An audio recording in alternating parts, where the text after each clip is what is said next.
देवों के देव महादेव, आपसे छुप जाए मेरी तकलीफ, ऐसी कोई बात नहीं, तेरी भक्ति से है पहचान मेरी, वरना मेरी कोई औकात नहीं। हर हर महादेव। सभी भक्तों को सादर प्रणाम। भक्तों, आप नियमित प्रातः 5:30 बजे शिव महापुराण की कथाएं श्रवण करते हैं। साथ ही हमारे चैनल पर प्रातः 5 बजे श्रावण मास महात्म्य की कथाएं भी सुनाई जाती हैं। सभी वारों से जुड़ी कथाएं, तिथि ज्ञान इत्यादि की जानकारी भी हमारे चैनल के माध्यम से दी जाती है। यदि भक्तों आपने अभी तक चैनल को सब्सक्राइब नहीं किया है तो अवश्य ही कर लें। साथ ही बेल आइकन भी प्रेस कर लें, जिससे आने वाले हर नए वीडियो का नोटिफिकेशन आपको तुरंत ही मिल सके। भक्तों, आपने शिव महापुराण के कल के अध्याय में संध्या का चरित्र, संध्या की तपस्या, संध्या की आत्माहुति, काम की हार, ब्रह्मा का शिव हेतु प्रयत्न, ब्रह्मा विष्णु संवाद, ब्रह्मा की काली देवी से प्रार्थना, दक्ष की तपस्या की कथा श्रवण की थी। भक्तों, आज के इस अध्याय में दक्ष द्वारा मैथुनी सृष्टि का आरंभ, दक्ष की 60 कन्याओं का विवाह, सती की तपस्या, रुद्रदेव का सती से विवाह, सती को शिव से वर की प्राप्ति, शिव और सती का विवाह, ब्रह्मा और विष्णु द्वारा शिव की स्तुति करना, शिव सती का विदा होकर कैलाश जाना, इसकी कथा का वृतांत श्रवण करेंगे। तो चलिए भक्तों, वीडियो शुरू करते हैं।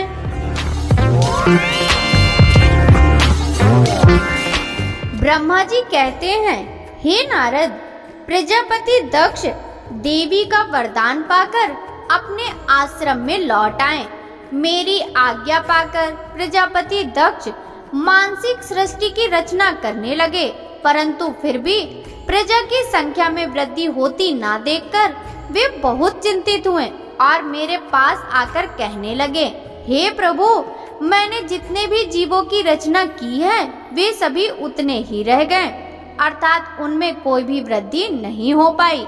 हे तात, मुझ पे कृपा कर ऐसा कोई उपाय बताइए जिससे वे जीव अपने आप बढ़ने लगे। ब्रह्मा जी बोले, प्रजापति दक्ष, मेरी बात ध्यान पूर्वक सुनो। तुम त्रिलोकीनाथ भगवान शिव की भक्ति करते हुए यह कार्य संपन्न करो, वे निश्चित ही तुम्हारा कल्याण करेंगे। तुम प्रजापति वीरण की परम सुंदरी पुत्री आसिक्नी से तुम्हें बहुत सी संतानें प्राप्त होंगी। मेरी आज्ञा के अनुसार दक्ष ने वीरण की पुत्री आसिक्नी से विवाह कर लिया। उनकी पत्नी के गर्भ से उन्हें 10,000 पुत्रों की प्राप्ति हुई। ये हर्षव नाम से जाने गए। सभी पुत्र धर्म के पथ पर चलने वाले थे। एक दिन अपने पिता दक्ष से उन्हें प्रजा की सृष्टि करने का आदेश मिला। तब इस उद्देश्य से तपस्या करने के लिए वे पश्चिम दिशा में स्थित नारायण सर नामक तीर्थ पर गए। वहां सिंधु नदी व समुद्र का संगम हुआ है। उस पवित्र तीर्थ के जल के स्पर्श से उनका मन उज्जवल और ज्ञान से संपन्न हो गया। वे उसी स्थान पर प्रजा की वृद्धि के लिए तप करने लगे। नारद, इस बात को जानने के बाद तुम श्री हरि विष्णु की इच्छा से उनके पास गए और बोले, दक्ष पुत्र हर्षगढ़, तुम पृथ्वी का अंत देखे बिना सृष्टि की रचना करने के लिए कैसे उद्धत हो गए? ब्रह्मा जी बोले, हर्षव बड़े ही बुद्धिमान थे। वे तुम्हारा प्रश्न सुनकर उस पर विचार करने लगे। वे सोचने लगे कि जो उत्तम शास्त्र रूपी पिता के निवृत्ति परक आदेश को नहीं समझता, वह केवल रजोगुण पर विश्वास करने वाला पुरुष सृष्टि निर्माण का कार्य कैसे कर सकता है। इस बात को समझकर वे नारद जी की परिक्रमा करके ऐसे रास्ते पर चले गए जहाँ से वापस लौटना असंभव है। जब प्रजापति दक्ष को यह बात पता चली कि उनके सभी पुत्र नारद से शिक्षा पाकर मेरी आज्ञा को भूलकर ऐसे स्थान पर चले गए हैं जहाँ से लौटा नहीं जा सकता, तो दक्ष इस बात से बहुत दुखी हुए। वे पुत्र के वियोग को सह नहीं पा रहे थे। तब मैंने उसे बहुत समझाया और सांत्वना भी दी। तब पुनः दक्ष की पत्नी आसिक्नी के गर्भ से सबलाश्व नामक एक सहस्त्र पुत्र उत्पन्न हुए।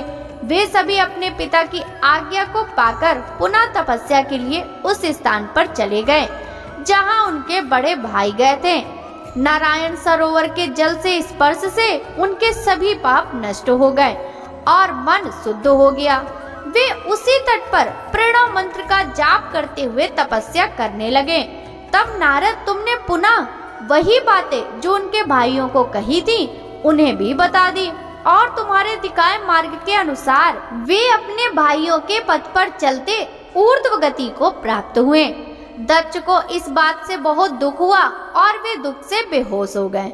जब प्रजापति दक्ष को ज्ञात हुआ कि यह सब नारद की वजह से हुआ है तो उन्हें बहुत क्रोध आया। संयोग से तुम भी उसी समय वहां पहुंच गए।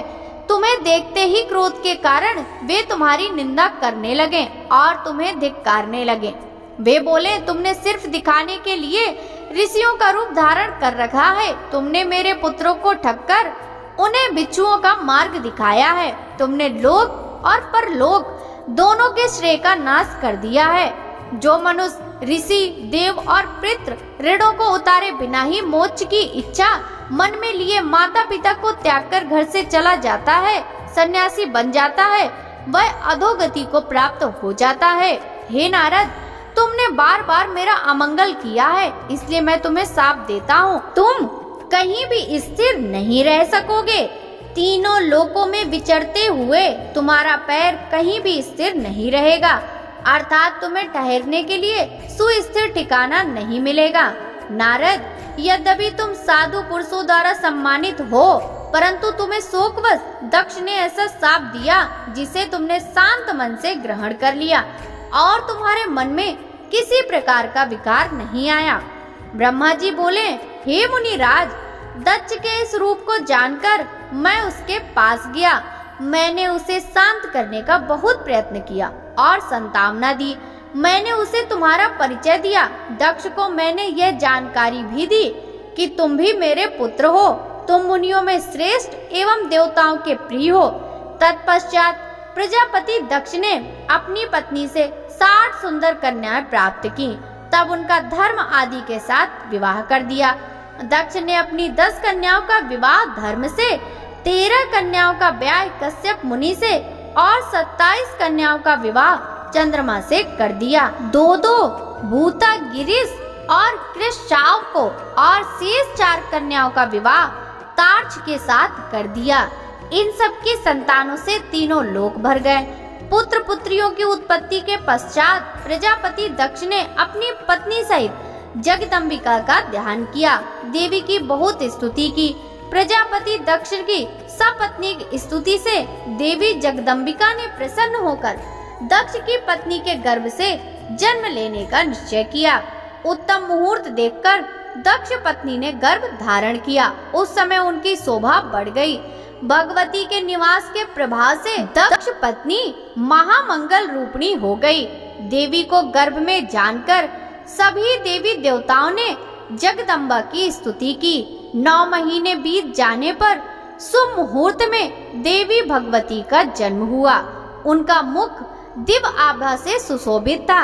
उनके जन्म के समय आकाश से फूलों की वर्षा होने लगी और मेघ जल बरसाने लगे। देवता आकाश में खड़े मांगलिक ध्वनि करने लगे। यज्ञ की बुझी हुई अग्नि पुनः जलने लगी। साक्षात जगदम्बा को प्रकट हुए देखकर दक्ष ने भक्ति भाव से उनकी स्तुति की। स्तुति सुनकर देवी प्रसन्न होकर बोली, हे प्रजापते, तुम्हारी तपस्या से प्रसन्न होकर मैंने तुम्हारे घर में पुत्री के रूप में जन्म लेने का जो वर दिया था वह आज पूर्ण हो गया। यह कहकर उन्होंने पुनः शिशु रूप धारण कर लिया तथा रोने लगी। उनका रोना सुनकर दासियां उन्हें चुप कराने हेतु वहां एकत्र हुईं। जन्मोत्सव में गीत और अनेक वाद्य यंत्र बजने लगे। दक्ष ने वैदिक रीति से अनुष्ठान किया और ब्राह्मणों को दान दिया। उन्होंने अपनी पुत्री का नाम उमा रखा। देवी उमा का पालन बहुत अच्छे तरीके से किया जा रहा था। वह बालकपन में बहुत सी लीलाएं करती थी। देवी उमा इस प्रकार बढ़ने लगी जैसे शुक्ल पक्ष में चंद्रमा की कला बढ़ती है। जब भी वे अपने सखियों के साथ बैठती वे भगवान शिव की मूर्ति को ही चित्रित करती थी। वे सदा प्रभु शिव के भजन गाती थी, उन्हीं का स्मरण करती और भगवान शिव की भक्ति में ही लीन रहती। ब्रह्मा जी बोले, हे नारद, एक दिन मैं तुम्हें लेकर प्रजापति दक्ष के घर पहुंचा। वहां मैंने देवी सती को उनके पिता के पास बैठे देखा। मुझे देखकर दक्ष ने आसन से उठकर मुझे नमस्कार किया। तत्पश्चात सती ने भी प्रसन्नता पूर्वक मुझे नमस्कार किया। हम दोनों वहां आसन पर बैठ गए। तब मैंने देवी सती को आशीर्वाद देते हुए कहा, सती, जो केवल तुम्हें चाहते हैं और तुम्हारी ही कामना करते हैं, तुम भी मन में उन्हीं को ही सोचती हो और उसी के रूप का स्मरण करती हो। उन्हीं सर्वज्ञ जगदीश्वर महादेव को तुम पति रूप में प्राप्त करो, वे ही तुम्हारे योग्य हैं। कुछ देर बाद दक्ष से विदा लेकर मैं अपने धाम को चल दिया। दक्ष को मेरी बातें सुनकर बड़ा संतोष एवं प्रसन्नता हुई। मेरे कथन से उनकी सारी चिंताएं दूर हो गई। धीरे धीरे सती ने कुमारावस्था पार कर ली और वे युवा अवस्था में प्रवेश कर गईं। उनका रूप अत्यंत मनोहारी था। उनका मुख दिव्य तेज से शोभायमान था। देवी सती को देखकर प्रजापति दक्ष को उनके विवाह की चिंता होने लगी।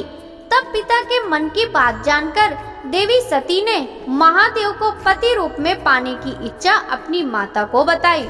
उन्होंने अपनी माता से भगवान शंकर को प्रसन्न करने के लिए तपस्या करने की आज्ञा मांगी। उनकी माता ने आज्ञा देकर घर पर ही उनकी आराधना आरंभ करा दी। आश्विन मास में नंदा अर्थात प्रतिपदा, षष्ठी और एकादशी तिथियों में उन्होंने भक्ति पूर्वक भगवान शिव का पूजन कर उन्हें गुड़, भात और नमक का भोग लगाया व नमस्कार किया। इसी प्रकार एक मास बीत गया।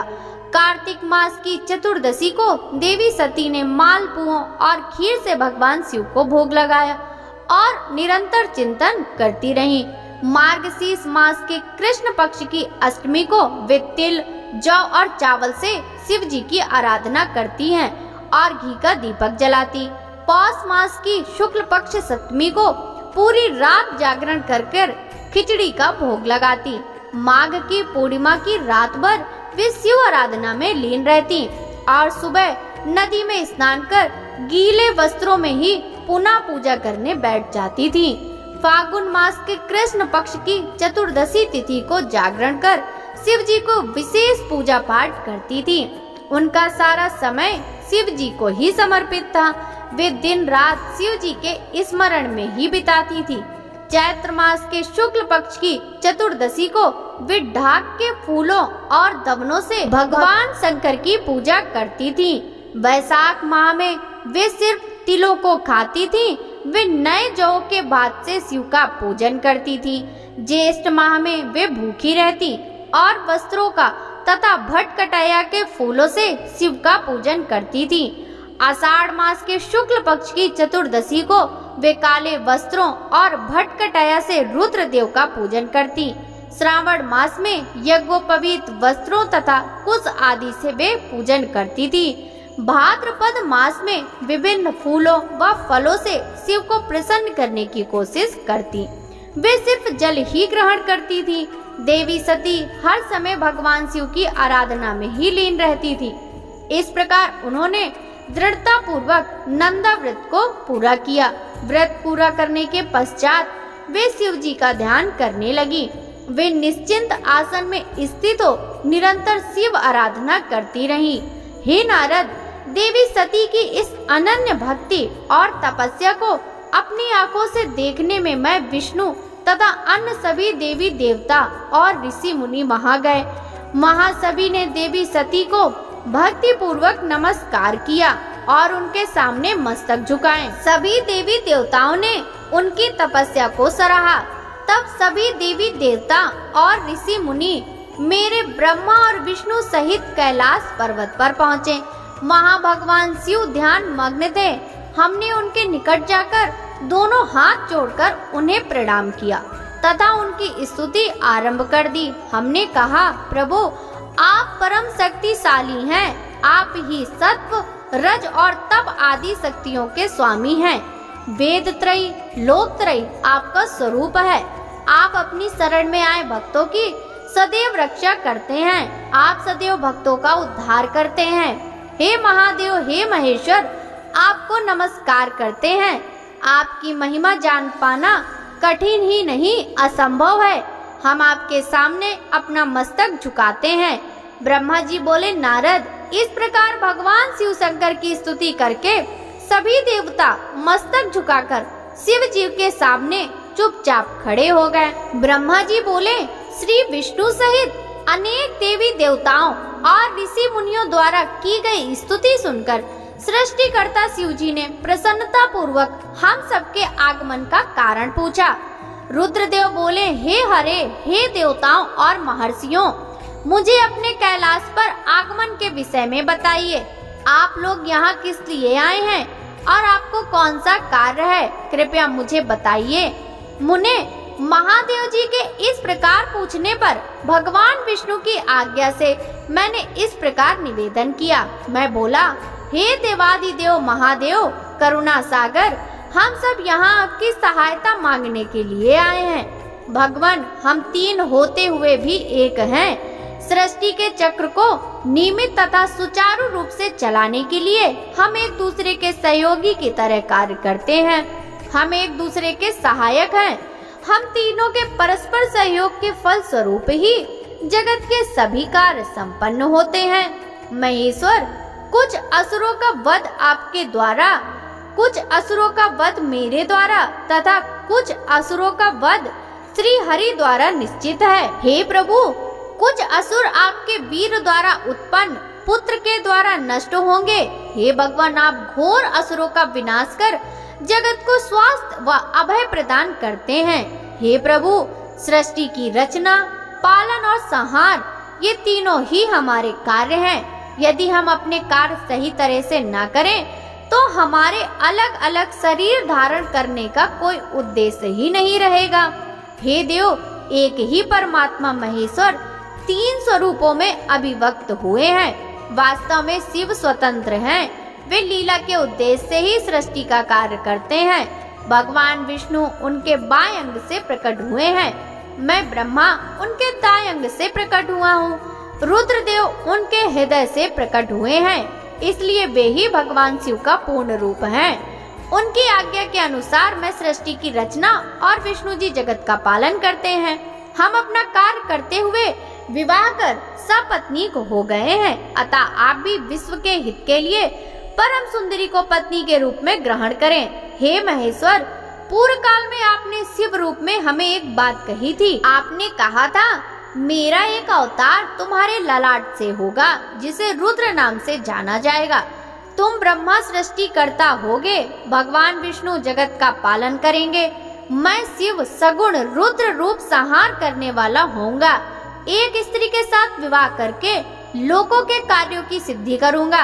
हे महादेव, अब अपनी कही बात को पूरा कीजिए। हे प्रभु, आपके बिना हम दोनों अपना कार्य करने में समर्थ नहीं हैं। अतः प्रभु, आप ऐसी स्त्री को पत्नी रूप में धारण करें जो कि लोक हित के लिए कार्य करे। भगवान, जिस प्रकार लक्ष्मी विष्णु की और सरस्वती मेरी सहधर्मिणी है, उसी प्रकार आप भी अपने जीवन साथी को स्वीकार कीजिए। मेरी यह बात सुनकर महादेव जी मुस्कुराने लगे और हमसे इस प्रकार बोले। उन्होंने कहा, हे ब्रह्मा, हे विष्णु, तुम मुझे सदा से अत्यंत प्रिय हो। तुम समस्त देवताओं में श्रेष्ठ तथा त्रिलोक के स्वामी हो, परंतु मेरे लिए विवाह करना उचित नहीं है। मैं सदैव तपस्या में लीन रहता हूँ। इस संसार से मैं सदा विरक्त रहता हूँ। मैं तो एक योगी हूँ जो सदैव निवृत्ति के मार्ग पर चलता है। घर गृहस्थी से भला मेरा क्या काम। मैं तो सदैव आत्म रूप हूँ जो माया से दूर है, जिसका शरीर अवधूत है, जो ज्ञानी आत्मा को जानने वाला और कामना से शून्य हो, भोगों से दूर रहता है, जो अविकारी है। भला उसे संसार में स्त्री से क्या प्रयोजन। मैं तो योग करते समय ही आनंद का अनुभव करता हूँ। जो मनुष्य ज्ञान से रहित है वे ही भोग को अधिक महत्व देते हैं। विवाह एक बहुत बड़ा बंधन है, इसलिए मैं विवाह के बंधनों में बंधना नहीं चाहता। आत्मा का चिंतन करने के कारण मेरी लौकिक स्वार्थ में रुचि नहीं है। फिर भी जगत के हित के लिए तुमने जो कहा है वह मैं करूँगा। तुम्हारे कहे अनुसार मैं विवाह अवश्य ही करूँगा, क्योंकि मैं सदा अपने भक्तों के बस में रहता हूँ। परंतु मैं ऐसी स्त्री से विवाह करूँगा जो योगिनी तथा इच्छा अनुसार रूप धारण करने वाली हो। जब मैं योग साधना करूं तो वह भी योगिनी हो जाए, और जब मैं कामासक्त हूं तब वह भी कामनी हो जाए। ऐसी स्त्री ही मुझे पत्नी रूप में स्वीकार होगी। मैं सदैव शिव चिंतन में लगा रहता हूँ। जो स्त्री मेरे चिंतन में विघ्न डालेगी वह जीवित नहीं रह सकेगी। मैं विष्णु और ब्रह्मा हम सभी शिव के अंश हैं, इसलिए हम सदा ही उनका चिंतन करते हैं। उनके चिंतन के लिए मैं बिना विवाह किए रह सकता हूँ। अतः मुझे ऐसी पत्नी प्रदान कीजिए जो मेरे अनुसार ही कार्य करे। यदि वह स्त्री मेरे कार्यों में विघ्न डालेगी तो मैं उसे त्याग दूंगा। विवाह हेतु शिव की स्वीकृति पाकर मैं और विष्णु जी प्रसन्न हो गए।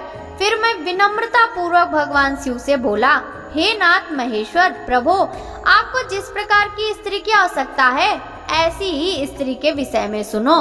हे प्रभु, भगवान शिव की पत्नी उमा ही विभिन्न अवतार धारण करके पृथ्वी पर प्रकट होती हैं और सृष्टि के विभिन्न कार्यों को पूरा करने में अपना सहयोग प्रदान करती हैं। उन्हीं देवी उमा ने लक्ष्मी रूप धारण कर श्री हरि को वरा।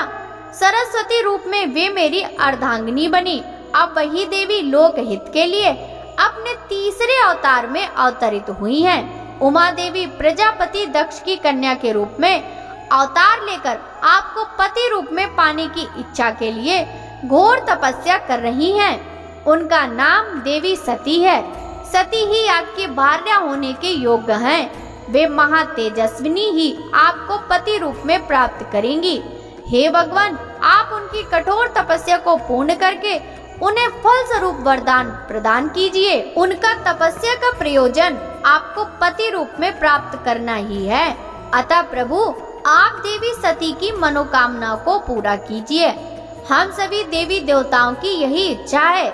हम आपके विवाह का उत्सव देखना चाहते हैं। आपका विवाह तीनों लोगों को सुख प्रदान करेगा तथा सभी के लिए मंगलमय होगा। तब भगवान शिव बोले, आप सबकी आज्ञा मेरे लिए सबसे ऊपर है, क्योंकि मैं सदैव अपने भक्तों के अधीन हूँ। आपकी इच्छा अनुसार मैं देवी सती द्वारा तपस्या पूरी कर उनसे विवाह अवश्य करूँगा। भगवान शिव के ये वचन सुनकर हम सभी बहुत प्रसन्न हुए और उनसे आज्ञा लेकर अपने अपने धाम को चले गए। ब्रह्मा जी कहते हैं, हे नारद, सती ने आश्विन मास के शुक्ल पक्ष की अष्टमी को उपवास किया। नंदा व्रत के पूर्ण होने पर जब वे भगवान शिव के ध्यान में मग्न थी तो भगवान शिव ने उन्हें प्रत्यक्ष दर्शन दिए। भगवान शिव का रूप अत्यंत मनोहारी था। उनके 5 मुख थे और प्रत्येक मुख में 3 नेत्र थे। मस्तक पर चंद्रमा शोभित था। उनके कंठ में नील चिन्ह था। हाथ में त्रिशूल, ब्रह्म कपाल, वर तथा अभय था। उन्होंने पूरे शरीर में भस्म लगा रखी थी। गंगा जी उनके मस्तक की शोभा बढ़ा रही थी। उनका मुख करोड़ों चंद्रमाओं के समान प्रकाशमान था। सती ने उन्हें प्रत्यक्ष रूप में अपने सामने पाकर उनके चरणों की वंदना की। उस समय लज्जा और शर्म के कारण उनका सिर नीचे की ओर झुका हुआ था। तपस्या का फल प्रदान करने के लिए शिव जी बोले, उत्तम व्रत का पालन करने वाली हे दक्षनंदिनी, मैं तुम्हारी तपस्या से बहुत प्रसन्न हूँ। इसलिए तुम्हारी मनोकामना को पूरा करने के लिए स्वयं यहाँ प्रकट हुआ हूँ। अतः तुम्हारे मन में जो भी इच्छा है, तुम्हारी जो भी कामना है, जिसके वशीभूत होकर तुमने इतनी घोर तपस्या की है, वह मुझे बताओ, मैं उसे अवश्य ही पूर्ण करूँगा। ब्रह्मा जी कहते हैं, मुनि जगदीश्वर महादेव जी ने सती के मनोभाव को समझ लिया था। फिर भी वे सती से बोले कि देवी वर मांगो। देवी सती शर्म से सिर झुकाए थी। वे चाहकर भी कुछ नहीं कह पा रही थी। भगवान शिव के वचन सुनकर सती प्रेम में मग्न हो गई थी। शिव जी बार बार सती से वर मांगने के लिए कह रहे थे। तब देवी सती ने महादेव जी से कहा, हे वर देने वाले प्रभु, मेरी इच्छा के अनुसार ही वर दीजिए। इतना कहकर देवी चुप हो गई। जब भगवान शिव ने देखा कि देवी सती लज्जावश कुछ नहीं कह पा रही, तो वे स्वयं उनसे बोले, हे देवी, तुम मेरी अर्धांगिनी बनो। यह सुनकर सती अत्यंत प्रसन्न हुई, क्योंकि उन्हें अपने मनवांछित फल की प्राप्ति हुई थी। वे अपने हाथ जोड़कर और मस्तक को झुकाकर भक्त वत्सल शिव के चरणों की वंदना करने लगी। सती बोली, हे देवाधिदेव महादेव प्रभु, आप मेरे पिता को कहकर वैवाहिक विधि से मेरा पाणी ग्रहण करें। ब्रह्मा जी बोले, नारद, सती की बात सुनकर शिव जी ने उन्हें यह आश्वासन दिया कि ऐसा ही होगा। तब देवी सती ने भगवान शिव को हर्ष एवं मोह से देखा और उनसे आज्ञा लेकर अपने पिता के घर चली गई। भगवान शिव कैलाश पर लौट गए और देवी सती का स्मरण करते हुए उन्होंने मेरा चिंतन किया। शिव जी के स्मरण करने पर मैं तुरंत कैलाश की ओर चल दिया। मुझे देखकर भगवान शिव बोले, ब्राह्मण, दक्ष कन्या सती ने बड़ी भक्ति से मेरी आराधना की है। उनके नंदा व्रत के प्रभाव से और आप सब देवताओं की इच्छा का सम्मान करते हुए मैंने देवी सती को उनका मनोवांछित वर प्रदान कर दिया है। देवी ने मुझसे यह वर मांगा है कि मैं उनका पति हो जाऊं। उनके वर के अनुसार मैंने सती को अपनी पत्नी के रूप में प्राप्त करने का वर दे दिया। वर प्राप्त कर वे बड़ी प्रसन्न हुई तथा उन्होंने मुझसे प्रार्थना की कि मैं उनके पिता प्रजापति दक्ष के समक्ष देवी सती से विवाह करने का प्रस्ताव रखूं और पाणी ग्रहण कर उनका वरण करूं। उनके विनम्र अनुरोध को मैंने स्वीकार कर लिया, इसलिए मैंने आपको यहाँ बुलाया है कि आप प्रजापति दक्ष के घर जाकर उनसे देवी सती का कन्यादान मुझसे करने का अनुरोध करें। भगवान शिव की आज्ञा से मैं बहुत प्रसन्न हुआ और मैंने उनसे कहा, भगवान, मैं धन्य हो गया जो आपने हम सभी देवी देवताओं के अनुरोध को स्वीकार कर देवी सती को अपनी पत्नी बनाना स्वीकार करने और इस कार्य को पूरा करने के लिए मुझे चुना। मैं आपकी आज्ञा अनुसार प्रजापति दक्ष के घर जाता हूँ तथा उन्हें आपका संदेश सुनाकर देवी सती का हाथ आपके लिए मांगता हूँ। यह कहकर मैं वेगशाली रथ से दक्ष के घर की ओर चल दिया। नारद जी ने पूछा, हे पितामह, पहले आप मुझे यह बताइए कि देवी सती के घर लौटने पर क्या हुआ? दक्ष ने उनसे क्या कहा और क्या किया? ब्रह्मा जी नारद जी के प्रश्न का उत्तर देते हुए बोले, जब देवी सती तपस्या पूर्ण होने पर अपनी इच्छा के अनुसार भगवान शिव से वर पाकर अपने घर लौटी तो उन्होंने श्रद्धा पूर्वक अपने माता पिता को प्रणाम किया। उन्होंने अपनी सहेली द्वारा अपने माता पिता को यह सूचना दी कि उन्हें भगवान शिव से वरदान की प्राप्ति हो गई है। वे सती की तपस्या से बहुत प्रसन्न हुए हैं और उन्हें अपनी पत्नी के रूप में प्राप्त करना चाहते हैं। यह सुनकर प्रजापति दक्ष और उनकी पत्नी बहुत प्रसन्न हुए। उन्होंने आनंदित होकर बड़े उत्सव का आयोजन किया। उन्होंने ब्राह्मणों को भोजन कराया और उन्हें दक्षिणा दी। उन्होंने गरीबों और दीनों को दान दिया। कुछ समय बीतने पर प्रजापति दक्ष को पुनः चिंता होने लगी कि वे अपनी पुत्री का विवाह भगवान शिव से कैसे करें, क्योंकि वे अब तक मेरे पास सती का हाथ मांगने नहीं आए। इस प्रकार प्रजापति दक्ष चिंता मग्न हो गए, लेकिन उन्हें ऐसी चिंता ज्यादा दिनों तक नहीं करनी पड़ी। शिव तो कृपा के सागर और करुणा की खान है, तब वह कैसे चिंतित रह सकता है जिसकी पुत्री ने तप द्वारा शिव का वरण किया है। जब मैं सरस्वती सहित उनके घर उपस्थित हो गया तब उन्होंने मुझे देखकर प्रणाम किया और बैठने के लिए आसन दिया। तत्पश्चात दक्ष ने मेरे आने का कारण पूछा तो मैंने अपने आने का प्रयोजन बताते हुए कहा, हे प्रजापति दक्ष, मैं भगवान शिव की आज्ञा से आपके घर आया हूँ। देवी सती का हाथ महादेव जी के लिए मांगने आया हूँ। सती ने उत्तम आराधना करके भगवान शिव को प्रसन्न कर उन्हें अपने पति के रूप में प्राप्त करने का वर प्राप्त किया है। अतः तुम शीघ्र ही सती का पाणी ग्रहण शिव जी के साथ कर दो। नारद, मेरी यह बातें सुनकर दक्ष बहुत प्रसन्न हुआ। उसने हर्षित मन से इस विवाह के लिए अपनी स्वीकृति दे दी। तब मैं प्रसन्न मन से कैलाश पर्वत पर चल दिया। वहाँ भगवान शिव मेरी उत्सुकता से प्रतीक्षा कर रहे थे। वहीं दूसरी ओर प्रजापति दक्ष, उनकी पत्नी और पुत्री सती विवाह प्रस्ताव आने पर हर्ष से विभोर हो रहे थे। ब्रह्मा जी बोले, नारद, जब मैं कैलाश पर्वत पर भगवान शिव को प्रजापति दक्ष की स्वीकृति की सूचना देने पहुंचा, तो वे उत्सुकता पूर्वक मेरी ही प्रतीक्षा कर रहे थे। तब मैंने महादेव जी से कहा, हे भगवान, दक्ष ने कहा कि वे अपनी पुत्री सती का विवाह भगवान शिव से करने को तैयार हैं, क्योंकि सती का जन्म महादेव जी के लिए ही हुआ है। यह विवाह होने पर उन्हें सबसे अधिक प्रसन्नता होगी। उनकी पुत्री सती ने महादेव जी को पति रूप में प्राप्त करने हेतु ही उनकी घोर तपस्या की है। उन्हें इस बात की भी खुशी है कि मैं स्वयं आपकी आज्ञा से उनके पुत्री के लिए आपका अर्थात भगवान शिव का विवाह प्रस्ताव लेकर वहां गया। उन्होंने कहा, हे पितामह, उनसे कहिए कि वे शुभ लग्न और मुहूर्त में अपनी बारात लेकर स्वयं आए। मैं अपनी पुत्री का कन्यादान सहर्ष महादेव जी को कर दूंगा। हे भगवान, दक्ष ने मुझसे यह बात कही है, इसलिए आप शुभ मुहूर्त देखकर शीघ्र ही उनके घर चलें और देवी सती का वरण करें। हे नारद, ऐसे वचन सुनकर शिव जी ने कहा, हे संसार की सृष्टि करने वाले ब्रह्मा जी, मैं तुम्हारे और नारद जी के साथ ही प्रजापति दक्ष के घर चलूंगा। इसलिए ब्रह्मा जी, आप नारद और अपने मानस पुत्रों का स्मरण कर उन्हें यहाँ बुला लें। साथ ही मेरे पार्षद भी दक्ष के घर चलेंगे। नारद, तब भगवान शिव की आज्ञा पाकर मैंने तुम्हारा और अपने अन्य मानस पुत्रों का स्मरण किया।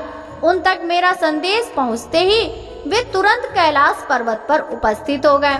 उन्होंने हर्षित मन से महादेव जी को और मुझे प्रणाम किया। तत्पश्चात शिव जी ने भगवान श्री हरि विष्णु का स्मरण किया। भगवान विष्णु देवी लक्ष्मी के साथ अपने गरुड़ पर आरूढ़ हो वहां आ पहुँचे। चैत्र मास के शुक्ल पक्ष की त्रयोदशी तिथि में रविवार को पूर्वा फाल्गुनी नक्षत्र में त्रिलोकीनाथ भगवान शिव की बारात धूमधाम से कैलाश पर्वत से निकली। उनकी बारात में मैं, देवी सरस्वती, विष्णु जी, देवी लक्ष्मी, सभी देवी देवता, मुनि और शिवगण आनंद मग्न होकर चल रहे थे। रास्ते में खूब उत्सव हो रहा था। भगवान शिव की इच्छा से बैल, बाघ, सांप, जटा और चंद्रकला उनके आभूषण बन गए। भगवान स्वयं नंदी पर सवार होकर प्रजापति दक्ष के घर पहुँचे। द्वार पर भगवान शिव की बारात देखकर सभी हर्ष से फूले नहीं समा रहे थे। प्रजापति दक्ष ने विधि पूर्वक भगवान शिव की पूजा अर्चना की। उन्होंने सभी देवताओं का खूब आदर सत्कार किया तथा उन्हें घर के अंदर ले गए। दक्ष ने भगवान शिव को उत्तम आसन पर बिठाया और हम सभी देवताओं और ऋषि मुनियों को भी यथा योग्य स्थान दिया। सभी का भक्ति पूर्वक पूजन किया।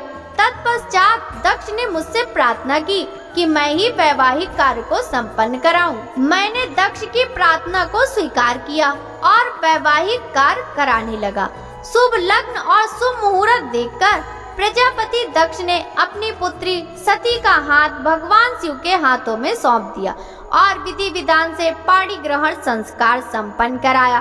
उस समय वहाँ बहुत बड़ा उत्सव हुआ और नाच गाना भी हुआ। सभी आनंद मग्न थे। हम सभी देवी देवताओं ने भगवान शिव और देवी सती की बहुत स्तुति की और उन्हें भक्ति पूर्वक प्रणाम किया। भगवान शिव और सती का विवाह हो जाने पर उनके माता पिता बहुत प्रसन्न हुए। महादेव जी को अपनी कन्या का दान कर प्रजापति दक्ष कृतार्थ हो गए। महेश्वर का विवाह होने का पूरा संसार मंगल उत्सव मनाने लगा। ब्रह्मा जी कहते हैं, नारद, कन्यादान करके दक्ष ने भगवान शिव को अनेक उपहार प्रदान किए। उन्होंने सभी ब्राह्मणों को भी दान दक्षिणा दी। तत्पश्चात भगवान विष्णु अपनी पत्नी सहित लक्ष्मी भगवान शिव के समक्ष हाथ जोड़कर खड़े हो उनकी आराधना करने लगे।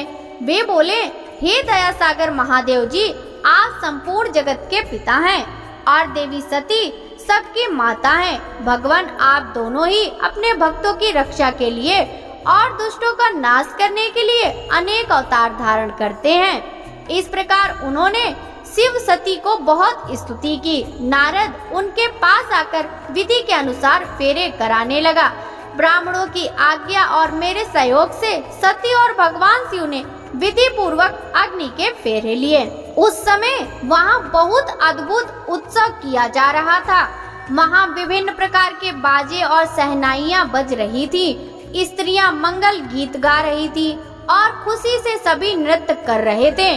तत्पश्चात भगवान विष्णु बोले, सदाशिव, आप संपूर्ण प्रकृति के रचयिता हैं। आपका स्वरूप ज्योतिर्मय है। ब्रह्मा जी, मैं और रुद्र देव आपके ही रूप हैं। हम सभी सृष्टि की रचना, पालन और संहार करते हैं।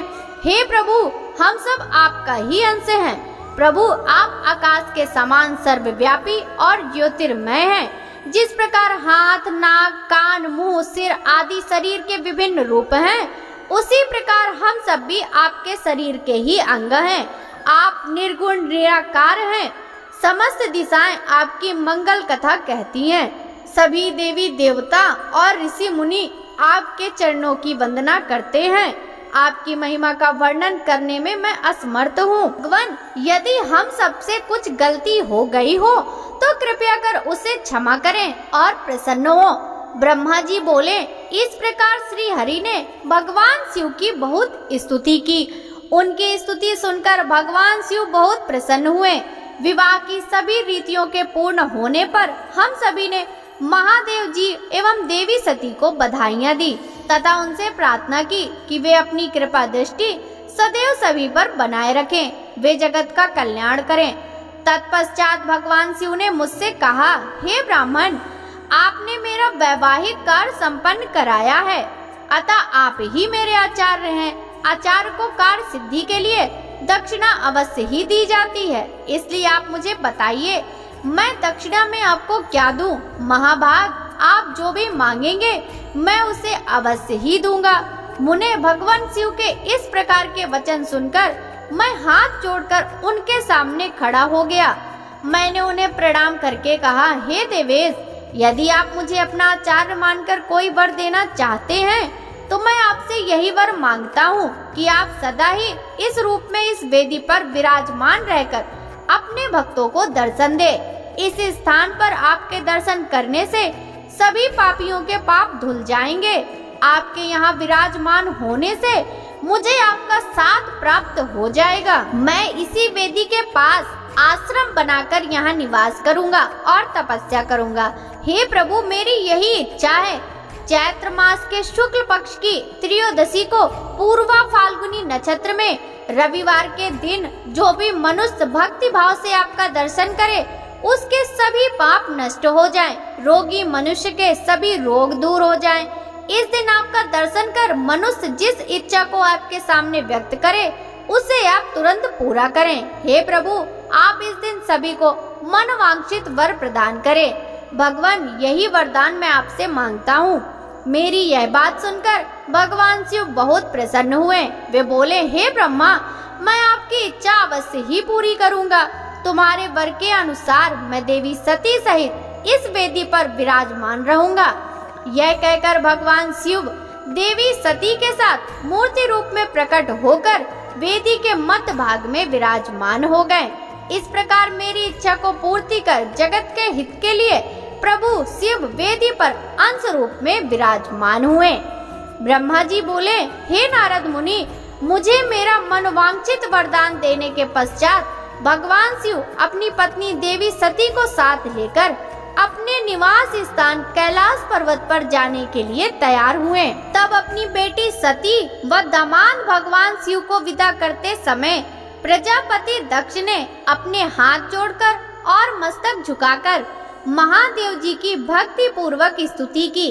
साथ ही श्री हरि सहित देवी देवताओं और ऋषि मुनियों ने हर्ष से प्रभु का जय जयकार किया। भगवान शिव ने अपने ससुर प्रजापति दक्ष से आज्ञा लेकर अपनी पत्नी को सवारी नंदी पर बैठाया और स्वयं भी उस पर बैठकर कैलाश पर्वत की ओर चले गए। उस समय वृषभ पर बैठे भगवान शिव व सती की शोभा देखते ही बनती थी। उनका रूप मनोहारी था। सब मंत्र मुग्ध होकर उन दोनों को जाते हुए देख रहे थे। प्रजापति दक्ष और उनकी पत्नी अपनी बेटी व दामाद के अनोखे रूप पर मोहित हो उन्हें एकटक देख रहे थे। उनकी विदाई पर चारों ओर मंगल गीत गाए जा रहे थे, विभिन्न वाद्य यंत्र बज रहे थे। सभी बाराती शिव के कल्याण में उज्जवल यश का गान करते हुए उनके पीछे पीछे चलने लगे। भगवान शिव देवी सती के साथ अपने निवास कैलाश पर पहुँचे। सभी देवता सहित मैं और विष्णु जी भी कैलाश पर्वत पर पहुँचे। भगवान शिव ने उपस्थित सभी देवी देवताओं और ऋषि मुनियों का हृदय से धन्यवाद किया। भगवान शिव ने सभी को सम्मान पूर्वक विदा किया। तब सभी देवताओं ने उनकी स्तुति और प्रसन्नता पूर्वक अपने अपने धाम को चले गए। तत्पश्चात भगवान शिव और देवी सती सुख पूर्वक अपने वैवाहिक जीवन का आनंद उठाने लगे। सूत जी कहते हैं, हे मुनियों, मैंने तुम्हें भगवान शिव के शुभ विवाह की पुण्य कथा सुनाई है। भगवान शिव का विवाह कब और किससे हुआ, वे विवाह के लिए कैसे तैयार हुए, इस प्रकार मैंने सभी प्रसंगों का वर्णन तुमसे किया है। विवाह के समय यज्ञ अथवा किसी भी शुभ कार्य के आरंभ में भगवान शिव का पूजन करने के पश्चात इस कथा को जो सुनता अथवा पढ़ता है उसका कार्य वैवाहिक आयोजन बिना विघ्न और बाधाओं के पूरा होता है। इस कथा के श्रवण से सभी शुभ कार्य निर्विघ्न पूर्ण होते हैं। इस अमृतमय कथा को सुनकर जिस कन्या का विवाह होता है वह सुख, सौभाग्य, सुशीलता और सदाचार आदि सद्गुणों से युक्त हो जाती है। भगवान शिव की कृपा से पुत्रवती भी होती है। नारद जी ने पूछा, हे पितामह ब्रह्मा जी, शिव जी के विवाह के पश्चात सभी पधारे देवी देवताओं और ऋषि मुनियों सहित श्री हरि और आपको विदा करने के पश्चात क्या हुआ? भक्तों, आगे की कथा का वृतांत हम कल के अध्याय में श्रवण करेंगे। यदि शिव महापुराण की यह कथा आपको अच्छी लगी हो तो इस वीडियो को लाइक कर ज्यादा से ज्यादा भक्तों के साथ शेयर कीजिए, जिससे भक्तों की भक्ति निरंतर बढ़ती रहे और भगवान शिव माता पार्वती की कृपा भी प्राप्त हो। साथ ही कमेंट बॉक्स में हर हर महादेव लिखना बिल्कुल भी मत भूलिएगा। इस समय हमारे चैनल पर प्रातः 5 बजे श्रावण मास महात्म्य की कथाएं भी सुनाई जाती हैं, तो आप सभी भक्त उन कथाओं को अवश्य ही श्रवण करें। आपसे मिलते हैं कल के अध्याय के साथ। सभी भक्तों को हरे कृष्णा, राधे राधे, हर हर महादेव।